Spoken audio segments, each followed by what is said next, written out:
Welcome back to South Tube. நம்ம இந்த வீடியோல கெமிக்கல் சால்ட் அல்லது யூரியா சால்ட் அப்படின்னு சொல்லுவாங்க. இது வந்து நம்ம சாப்பாடுகள்லாம் இந்த சால்ட் வந்து யூஸ் பண்ண முடியாது. அந்த மாதிரி ஒரு சால்ட் எப்படி பண்றாங்க அப்படின்றத இந்த வீடியோல பார்க்க போறோம். லாஸ்ட் வீடியோல பார்த்திருப்பீங்க ஆக்சுவலி. ஸோ நம்ம உணவுகளுக்கு எல்லாம் யூஸ் பண்ற சால்ட் வந்து நீங்க பார்த்திருப்பீங்க, எப்படி தயார் பண்றாங்க, அதோட அந்த ப்ராசஸ் எல்லாமே நீங்க லாஸ்ட் வீடியோல பார்த்திருப்பீங்க. இந்த வீடியோ முழுக்க முழுக்க வேற மாதிரி இருக்கும். ஸோ அங்க இருந்து ஆல்மோஸ்ட் ஒரு 3 கிலோமீட்டர் தாண்டி போனோம் அப்படின்னா அங்க ஒரு பெரிய ஃபேக்டரி இருக்கு.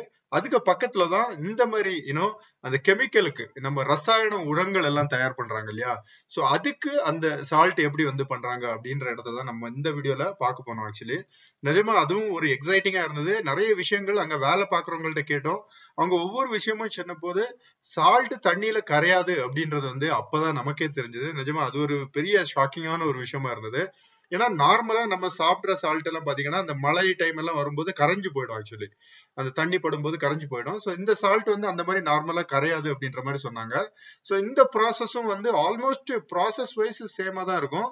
ஆனா இதோட அந்த டிகிரி டெம்பரேச்சர் அதெல்லாம் வந்து அதை கம்பேர் பண்ணும்போது இங்க வந்து வேறுபடும் அப்படின்ற மாதிரி சொல்லியிருந்தாங்க ஆக்சுவலி. ஆனா அதே மாதிரி இந்த சால்ட் வந்து விளைச்சல் அப்படின்றது வந்து ரொம்ப அதிகமா இருக்குமாமா.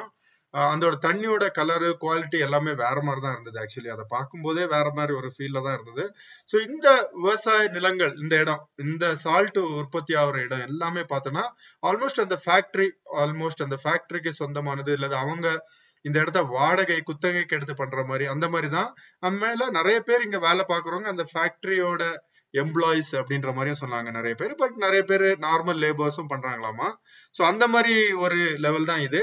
சோ இங்க நீங்க பாத்தீங்கன்னா தெரியும் எவ்வளவு சால்ட் இங்க இருக்குன்னு. சோ அவங்க எடுக்கிறத பாத்தீங்கன்னா தெரியும். இது வந்து விளைச்சல் அப்படின்றது கொஞ்சம் அதிகமா கிடைக்கும் இந்த இதுல சால்ட்ல அப்படின்னு சொன்னாங்க. ஆனா இந்த சால்ட்டை வந்து நம்ம சாப்பிடவே கூடாது. இது விஷத்தன்மை வாய்ந்த மாதிரி உள்ள ஒரு சால்ட். நார்மலா நம்ம சாப்பாடுக்கோ உணவுக்கு பயன்படுத்த முடியாத ஒரு சால்ட். அதான் யூரியா சால்ட் அப்படின்ற மாதிரி கூட அதை சொன்னாங்க. கேட்கும்போது இது வந்து எல்லாமே ஃபேக்டரிக்கு போயிடும், வந்து மக்கள் பயன்பாட்டுக்கு இதை நம்ம யூஸ் பண்ணவே மாட்டோம். ஸோ அந்த ஃபேக்டரி எல்லாமே கூட நம்ம இந்த வீடியோல காட்டுவோம். ஆக்சுவலி தொடர்ந்து நீங்க பாருங்க. ஸோ இதுக்கும் ப்ராசஸ் ஸ்டெப்ஸ் எல்லாமே இருக்கு. இதே மாதிரி ஒவ்வொரு ஸ்டேஜ் பை ஸ்டேஜ் தண்ணி நம்ம சொன்னோம் இல்லையா, டிகிரி தண்ணி இது எல்லாமே. ஸோ இந்த சால்ட், இந்த இடத்துல சால்ட் பயன்படுத்துற பாத்தீங்கன்னா கடல் தண்ணி கொஞ்சம் அதிகமா யூஸ் பண்றாங்க. ஸோ நம்ம ஆல்ரெடி பார்த்த இடங்கள் அந்த நம்ம சாப்பிட்ற உணவுக்கு பயன்படுத்த சால்ட் எல்லாமே பார்த்தோம் அப்படின்னா ஆல்மோஸ்ட் போர்வெல் வாட்டர்ல இருந்து தான் அந்த சால்ட் எல்லாமே தயார் பண்றாங்க. ஆனா இந்த பகுதியில வரும்போது ஆல்மோஸ்ட் கடல் தண்ணி, கடல் வந்து ரொம்ப பக்கத்துலயே தான் இருக்கு ஆக்சுவலி. சோ நம்ம கடலுக்கும் போய் உங்களுக்கு காட்டுறேன் எவ்வளவு தூரத்துல தான் கடல் இருக்கு அப்படின்றத கூட. சோ கடலுக்கு பக்கத்துலயே தான் அந்த இது இருக்கு. சோ அதனால முக்கியமா நிறைய இங்க போர் தண்ணியும் யூஸ் பண்றாங்களாமா. பட் எங்க எல்லாமோ கடல் தண்ணி நம்ம யூஸ் பண்ண முடியுமோ அங்க எல்லாமே வந்து அந்த கடல் தண்ணி தான் யூஸ் பண்றாங்க அப்படின்ற மாதிரியும் சொன்னாங்க. சோ இங்கேயும் நான் சொன்ன மாதிரி அந்த டெம்பரேச்சர் அப்படின்றது வந்து இங்கேயும் வந்து ஃபாலோ பண்றாங்க. இங்க வந்து பாத்தீங்கன்னா ஒரு பையன் பாத்தீங்க அப்படின்னா ஒரு சின்ன ஒரு அந்த நிறைய இன்ஸ்ட்ருமெண்ட் இருக்கு. அந்த உப்பு அள்ளுறதுக்கு ஒரு இன்ஸ்ட்ருமெண்ட். அதுக்கப்புறம் ஃபர்ஸ்ட்ல பார்த்தோம்னா அந்த அந்த சளியான சகதியான ஒரு லேண்ட்ல நடந்துட்டே இருப்பாங்க. அதான் ஃபர்ஸ்ட் ப்ராசஸ். அந்த அந்த நிலத்தை, அந்த இடத்த வந்து அந்த சால்ட் உற்பத்தி பண்றதுக்கு தயார் பண்ணுவாங்க. ஸோ அந்த வீடியோஸ் எல்லாம் இல்ல. நம்ம வரும் காலங்களில் கண்டிப்பா தூத்துக்குடி போறோம்னா அந்த ஃபுல் ப்ராசஸ எடுக்கணும் அப்படின்றது ரொம்ப ஆசை. இப்போ வந்து அந்த விளைச்சலுக்கு ஆயிடுச்சு. அதெல்லாம் மார்ச் ஏப்ரல் அந்த டைம் போனோம்னா அந்த ஃபர்ஸ்ட் பிகினிங் ப்ராசஸ் எல்லாமே நடக்கும் அப்படின்ற மாதிரி சொன்னாங்க. ஸோ அது நம்ம கண்டிப்பா அந்த டைம் போனாதான் எடுக்க முடியும். இப்போ வந்து அந்த விளைச்சலுக்கு ஆனப்புறம் உள்ள ப்ராசஸ் தான் நம்ம எடுத்துட்டு இருக்குது. ஸோ இப்போ பாத்தீங்கன்னா தெரியும், இவன் வந்து அந்த பையன் வந்து ஒரு சின்ன கையில ஒரு இதை எடுத்துட்டு அங்கேயும் இங்கேயும் நடந்துட்டே இருந்தான். என்னடா பண்ற அப்படின்னு கேட்கும்போது அவன் அப்பதான் சொன்னான். ஸோ இதோட டெம்பரேச்சர் அப்படின்றது அந்த இதுல உள்ளது வந்து 29 டிகிரி டெம்பரேச்சர். டிகிரின்னு சொன்னோம் இல்லையா, 29 டிகிரில தான் இருந்தது. ஸோ அடுத்தது இதை வந்து இன்னும் கொஞ்ச நாள் இப்படி நடந்து இந்த இடத்துலதான் உப்பு உற்பத்தி ஆகும். ஸோ அந்த உப்பு உற்பத்தி ஆகுறதுக்கு அது ஏதோ அவங்க வந்து அதை அந்த நம்ம நெல்ல போட்டுட்டு நிறைய பண்ணுவாங்க, ப்ராசஸ் இருக்கு நம்ம இந்த வயல்ல. அதே மாதிரி அவனும் ஏதோ சர்டன் ப்ராசஸ், அந்த ப்ராசஸ் எல்லாம் கண்டிப்பா நமக்கு கிளியரா தெரியல. உங்களுக்கு ஏதாவது தெரிஞ்சுன்னா அதை கமெண்ட்ல சொல்லுங்க. ஸோ கண்டிப்பா எனக்கும் ஒரு இன்ட்ரெஸ்டிங்கா இருந்தது.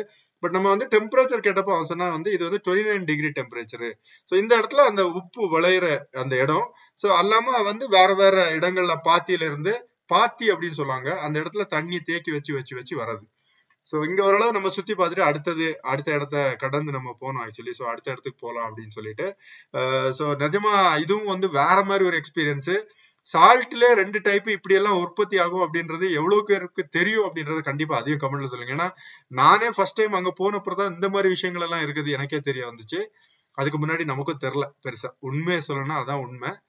சோ இந்த இடங்கள்ல இருக்க அவ்வளவு கம்ப்ளீட்டா இங்க வந்து உற்பத்தி ஆகிற சால்ட் எல்லாமே வந்து இந்த ஃபேக்டரிக்கு கெமிக்கலுக்கு உரம் நம்ம வந்து அதான் அந்த ரசாயன உரம் சொன்னோம் இல்லையா, அதுக்கு தயார் பண்றதுக்கு மட்டும்தான் வந்து இந்த சால்ட் எல்லாமே வந்து பண்றாங்க. இதுவும் பல ஏக்கர்ல இருக்குது. சோ நம்ம அங்க முடிச்சுட்டு நம்ம அங்க இருந்து கிளம்பி அந்த ஃபேக்டரி ஏரியாவுக்கு போலாம் அப்படின்னு சொல்லிட்டு கிளம்பி போனோம். ஃபேக்டரி ஒரு பெரிய லெவல்ல இருக்கு. ஃபேக்டரியோட பேக் சைட்ல பார்த்தோம் அப்படின்னா ஒரு பெரிய லேக் அமைப்பு இருந்தது. அதுக்கு அங்க தள்ளி பார்க்கும்போது தான் அந்த ஃபேக்டரி இருந்தது. சோ நமக்கு அதுல கொஸ்டின் வந்தது. அப்ப நம்ம கூட வந்திருந்தாங்க ஆக்சுவலி நம்மளோட ரிலேட்டிவ் ஒருத்தவங்க வந்திருந்தாங்க. சோ அவங்கள்ட்ட நம்ம கேட்டோம் ஆக்சுவலி இது எதனால இந்த ஃபேக்டரி இந்த அமைப்பு எல்லாம் எதுக்கு இருக்கு அப்படின்ட்டு. அவங்க ஆக்சுவலி அதை நமக்கு கொஞ்சம் எக்ஸ்பிளைன் பண்ணாங்க. சோ இந்த சால்ட் எல்லாமே எடுத்துட்டு போய் இந்த இடத்துல போட்டுருவாங்க. ஆக்சுவலி இந்த தண்ணி நீங்க இப்ப பாத்திருக்கீங்களா, ஒரு பெரிய லேக் மாதிரி இருக்க இடத்துல இந்த சால்ட் எல்லாம் போட்டுருவாங்க. சோ அதுக்குன்னு ஒரு டைம் இருக்கு ஆக்சுவலி. சோ இந்த சால்ட் எல்லாமே அது ஊறி அது பல நாட்களாகி அதுக்கப்புறம் தான் அது அந்த உரமா மாறுமாமா. அந்த நம்ம விவசாயத்துக்கு நிறைய நெல்லு எல்லாம் நம்ம பயிருக்கெல்லாம் போடுவோம் ஆக்சுவலி. அந்த உரம் இந்த யூரியா அப்படின்னு சொல்லுவாங்க ஆக்சுவலி. சோ யூரியா உரம் வந்து அந்த சால்ட் மாதிரி தான் கொஞ்சம் அந்த சைட்ல தான் இருக்கும் ஆக்சுவலி. நீங்க பாத்தீங்கன்னா தெரியும், ஒயிட் கலர்ல ஒரு ப்ளூ கலர்ல அந்த மாதிரி ஒரு கலர் ஷேட்ல ஒரு மாதிரி இருக்கும். சோ அந்த சால்ட் வந்து அந்த சால்ட் யூரியா சால்ட் அது வந்து அந்த உரம் வந்து தயாரிக்கிற அந்த ஃபேக்டரி தான் நீங்க இப்ப பாத்துட்டு இருக்குது. சோ அந்த இடத்துல அதை ரெடி பண்ணுவாங்க ஆக்சுவலி. சோ அதை ரெடி பண்ணி அதுக்கப்புறம் அதுக்குன்னு ஒரு டைம் இருக்கும். அதெல்லாம் நமக்கு அந்த ஃபுல் டீடைல் தெரியல. அதுக்கப்புறம் அதை எடுத்து பவுடர் பண்ணி அதுக்கப்புறம் அதை பேக் பண்ணி அது வந்து ஒவ்வொரு இடங்களுக்கா போகுது. ஸோ அதோட பெர் பேக் இவ்வளவு ரூபான்னு இருக்கும். அது ரொம்ப எக்ஸ்பென்ஸான ஒரு உரம். ஏன்னா அது போட்டா யூரியா போட்டனாலே நமக்கு எல்லாருக்கும் தெரியும், அந்த பயிர் நம்ம விளை நிலத்துல உள்ள அந்த பயிர் எல்லாம் டக்குன்னு வளர்ந்து வரும் அப்படின்னு சொல்லுவாங்க. அந்த அளவுக்கு அதுல அது வந்து கெமிக்கல் உணவு. நம்ம இப்ப வந்து நிறைய நம்ம மாறிட்டு இருக்கோம் இல்லையா, இயற்கை விவசாயம் பண்ணோம் அப்படின்னு சொல்லுவோம் இல்லையா. சோ இது வந்து ஒரு இயற்கை விவசாயம் இல்லாம ஒரு உரம் வரும் இல்லையா, அந்த மாதிரி ஒரு உரம். அது வந்து நல்ல விளைச்சல் கொடுக்கும் அப்படின்னு சொல்லுவாங்க. வயலுக்கு எல்லாம் பார்த்தோம்னா நல்ல விளைச்சல் கொடுக்கும். அந்த உரம் போட்டாலே ஃபர்ஸ்ட் நாத்து நட்டுட்டு அப்புறம் கொஞ்ச நாள் விட்ட உடனே இந்த உரங்கள் எல்லாம் போடுவாங்க. அதனால பயிரோட அந்த வளர்ச்சி வந்து ரொம்ப ஃபாஸ்டா இருக்கும், growth வந்து ரொம்ப ஃபாஸ்டா இருக்கும் அப்படின்னு சொன்னாங்க. அந்த இது தயாரிக்கிற இடம் தான். ஸோ இங்கேயும் நம்ம எல்லாமே சுத்தி பார்த்தோம் ஆக்சுவலி. நிஜமா ஒரு பியூட்டிஃபுல்லான எக்ஸ்பீரியன்ஸ். இந்த மாதிரி ஒரு சால்ட் இருக்குது, இந்த மாதிரிதான் இதெல்லாம் பண்றாங்க. இந்த யூரியா அந்த கெமிக்கல் உரம் வந்து தயார் பண்ற இடம் வந்து இந்த ஃபேக்டரி இதெல்லாம் இங்க இருக்கு அப்படின்றதே ஃபர்ஸ்ட் டைம் எனக்கு இப்பதான் தெரியும். நான் எல்லாம் வந்து இந்த உரங்கள் எல்லாம் வந்து வெளிநாடுகள்ல இருந்தா நிறைய கொண்டு வராங்க அப்படின்ற மாதிரி எல்லாம் ஒரு கணக்கு இருந்தது. சோ அதெல்லாம் முறியடிக்கிற மாதிரி இந்த வீடியோ நிஜமா அது ஒரு லைவா நமக்கு பார்க்க முடிஞ்சது. சோ இந்த சால்ட்டோட கலர் வந்து அந்த பியூர் ஒயிட்டா இல்ல ஆக்சுவலி, கொஞ்சம் ஒரு கலர் ஷேட் இருந்தது, கொஞ்சம் டிஃபரன்ஸ் இருந்தது. சோ அது நம்ம பார்த்தப்பே தெரிஞ்சது ஆக்சுவலி. அந்த பியூர் ஒயிட் ஷேட் இருக்கா அப்படின்னு கேட்டீங்கன்னா கண்டிப்பா இல்ல. அது வந்து ஒரு மாதிரி ஒரு கலர் ஷேட்ல இருந்தது ஆக்சுவலி. அந்த யூரியா உரம் பார்த்தவங்களுக்கு கண்டிப்பா நிறைய பேருக்கு தெரிஞ்சிருக்க வாய்ப்பு இருக்கும். சோ அது வந்து ஒரு கொஞ்சம் டிஃப்ரெண்டா. சோ இதை எடுத்து நான் சொன்னேன் இல்லையா, எடுத்துக்கொண்டு அப்புறம் அந்த இதுல போட்டு அந்த ப்ராசஸ் நடக்கும். சோ ஒரு பியூட்டிஃபுல்லான அனுபவம் இருந்தது. எல்லாமே சுத்தி பார்த்தாச்சு. சோ இந்த இடத்துல முழுக்க நம்ம டூர் பண்ணிட்டு இருக்கேன். இந்த இடம் எல்லாம் வந்து முள்ளக்காடு அப்படின்ற ஒரு இடம் தான். சோ முள்ளக்காடு இதை முடிச்சுட்டு அப்புறம் முள்ளக்காடு பீச்சுக்கு போலாம் அப்படின்னு சொல்லிட்டு நம்ம வந்து அடுத்தது கிளம்பி இங்க வந்த இடம் தான் பீச். முள்ளக்காடு பீச்சுக்கு தான் நம்ம அடுத்த கிளம்பி வந்தோம். அந்த பீச்ல பாத்தீங்க அப்படின்னா இது நடக்கும், தசரா ஃபெஸ்டிவல் வந்து இந்த பீச்ல எல்லாம் பண்ணுவாங்க. ஆக்சுவலி லாஸ்ட் டைம் நம்ம நைட்டு போயிருந்தோம், ஆனா இந்த டைம் டேல போறோம். ஆனா அந்த பீச்சே முழுக்க மாறி இருந்தது. எதனால அப்படின்னு கேட்டீங்கன்னா, லாஸ்ட்ல வந்து அந்த ஃபிளட் வந்து இல்லையா, லாஸ்ட் 2013ல இந்த உப்பளம் எல்லாமே அழிஞ்சு போயிடுச்சு ஆக்சுவலி. அந்த அளவுக்கு மழை தண்ணீர் ரொம்ப பெரிய விஷயம். அதுல அந்த பீச்ல இருந்த ஒரு கோயில் கூட அடிச்சுட்டு போயிட்டு அப்படின்ற மாதிரி எல்லாம் சொன்னாங்க. நம்ம அதெல்லாம் விசாரிச்சப்போ அந்த கோயிலே அடிச்சுட்டு போயிடுச்சாமா அந்த ஃபிளட்ல. அந்த அளவுக்கு தண்ணி இருந்தது, மாசக்கணக்குல தண்ணி இருந்தது ஆக்சுவலி. உப்பு உற்பத்தி அப்படின்றது முழுக்க பாதிச்சுது அந்த 2013 and 14 நினைக்கிறேன் அந்த டைம்ல. சோ முழுக்க பாதிச்சுது. 23, 24 or 14, 13 சாரி, அந்த மிஸ்டேக் என்னதான் இருக்கு. சோ அந்த டைம்ல முழுக்க போயிடுச்சு. ஐ திங்க் 23 அப்படின்னு நினைக்கிறேன் ஃபிளட் வந்தது 2023ல. சோ அதை முடிச்சுட்டு நம்ம அங்க போய் பீச்ல எல்லாம் பார்த்தோம். பீச்ல இன்னொரு இன்ட்ரெஸ்டிங்கான ஒரு விஷயம் நடந்தது, அது உங்களுக்கு கண்டிப்பா தெரியும். சோ இது பாத்தீங்கன்னா இதான் பீச். நம்ம பீச்சை நோக்கி உள்ள போயிருந்தோம். பீச் சூப்பரா இருந்த அந்த வியூஸ் எல்லாம். சோ கடல்ல அப்படி ஆக்சுவலி பீச்சும் உப்பளமும் பார்க்கும்போது ஆல்மோஸ்ட் சேமா இருந்தது. ஏன்னா பெரிய மாற்றம் தெரியல, ஒரு சின்ன அலை அடிச்சிட்டு இருந்தது. நமக்கு இது வந்து கடலா அப்படின்றத கூட நம்ப முடியாத அளவுல தான் ஒரு லெவல்ல தான் இருந்தது. சோ இருந்தாலும் அது நம்பிதான் ஆகணும். அதான் கடலை பார்த்தோம். பார்த்துட்டு அங்க எல்லாம் கொஞ்சம் சுத்தி பார்த்துட்டு சரி நம்ம கிளம்பி, ஏன்னா இந்த கடல்ல குளிக்கிற அளவுக்கு எல்லாம் ஃபெசிலிட்டிஸ் இல்ல. இருந்தா கண்டிப்பா நம்ம கடல்ல போனாலே முக்கவாசி நம்ம குளிச்சிருவோம். இந்த இடம் வேண்டாம் அப்படின்ட்டு ஸ்கிப் பண்ணிட்டு, ஏன்னா தண்ணியோட லெவல் வந்து ரொம்ப கம்மியா தான் இருக்குமாமா. அந்த டீப் கடல் பாத்தீங்கன்னா இன்னும் கொஞ்சம் தள்ளி போகணும் அப்படின்ற மாதிரி சொன்னாங்க. சின்னதா வேவ்ஸ் எல்லாம் இருந்தது. சோ அடுத்தது நம்ம இந்த கடல்ல இருந்து உப்பு தண்ணிய வந்து எடுத்துட்டு இன்னொரு இடத்துக்கு போறாங்க. அந்த கடல் நீரை வந்து இல்ல குடிநீரா மாத்துற ஒரு ஃபேக்டரி கூட இதுக்கு பக்கத்துலயே தான் இருக்குது. சோ அந்த விஷயமும் நமக்கு அப்புறம் அங்க போனப்பதான் தெரிஞ்சது. நம்ம வந்து சால்ட் அந்த இதை வந்து வீடியோ பண்ணலாம் அப்படின்ற மாதிரி ஒரு இதுலதான் நம்ம போயிருந்தோம். ஆனா இந்த ஒரு விஷயமும் நிஜமா அதுவும் ஒரு இன்ட்ரெஸ்டிங்கான விஷயமா இருந்தது. ஏன்னா முன்னாடி நம்ம நிறைய பேசணும். நிறைய பேரு ஜெயலலிதா அந்த அம்மையார் அவங்க ஆட்சி காலத்துல கடல் நீரை குடிநீரா மாத்துறதுக்கான நிறைய திட்டங்கள் எல்லாம் பிளான் பண்ணிட்டு இருந்தாங்க. சோ அந்த டைம்ல தான் இதுவும் கொண்டு வந்திருப்பாங்கன்னு நினைக்கிறேன், இந்த ஃபேக்டரி ஆக்சுவலி. சோ நீங்க பாத்தீங்கன்னா தெரியும். சோ இதுதான் வந்து அந்த பெரிய ஒரு குழாய் மூலம் கடல் தண்ணிய வந்து இங்க இருந்து எடுத்துட்டு பக்கத்துலயே தான் அந்த ஃபேக்டரி ஆக்சுவலி, ரொம்ப தூரத்துல எல்லாம் இல்ல. அதுல இருந்து ஜஸ்ட் கொஞ்சம் தூரம் வந்தாலே அந்த ஃபேக்டரி உங்களுக்கு தெரிஞ்சிடும். சோ இந்த இடத்துல இருந்து பெரிய குழாய் மூலம் அந்த கடல் தண்ணியை எடுத்துட்டு போய் அங்க அடுத்தது அதை சுத்திகரிச்சு, அது வந்து ஒரு பெரிய ஃபேக்டரியா இருந்தது. அந்த ஃபேக்டரியில அதை தண்ணியா சுத்திகரிச்சு அப்புறம் அதை இந்த குடிநீரா வந்து மாத்துறாங்க ஆக்சுவலி. சோ அதுவும் ஒரு புது அனுபவமா இருந்தது. அதையும் நம்ம பார்க்க முடிஞ்சது ஆக்சுவலி இங்க போயிருந்ததுனால.